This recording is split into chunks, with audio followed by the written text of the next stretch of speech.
చేయండి. కామ్రేడ్ వెంకీ అయ్య గారిని జ్ఞాపకం చేసుకోండి.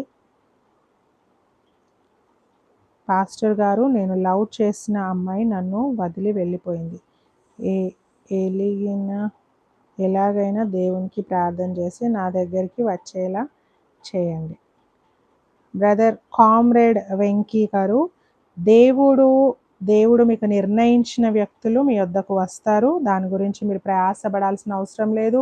దాని గురించి మీరు టెన్షన్ పడాల్సిన అవసరం లేదు. ఎవరి వెంట పడాల్సిన అవసరం కూడా లేదు. ఓకే, సో మేబీ ఆ అమ్మాయి మీకు కరెక్ట్ కాకపోవచ్చు, అందుకే దేవుడు దూరం పంపించాడు. మీకు ఎవరు శ్రేష్టమైన వారో, ఎవరి పక్కటెముకగా మీ నుండి దేవుడు తీశాడో దేవునికి తెలుసు. తప్పకుండా తగిన సమయంలో మీకు మంచి లైఫ్ పార్ట్నర్ని ఇస్తాడు. అందము, ఐశ్వర్యము అన్నీ పొదిగించి, మీ ఇష్టాలను ఆ అమ్మాయిలో పొదిగించి దేవుడు తప్పకుండా ఇస్తాడు.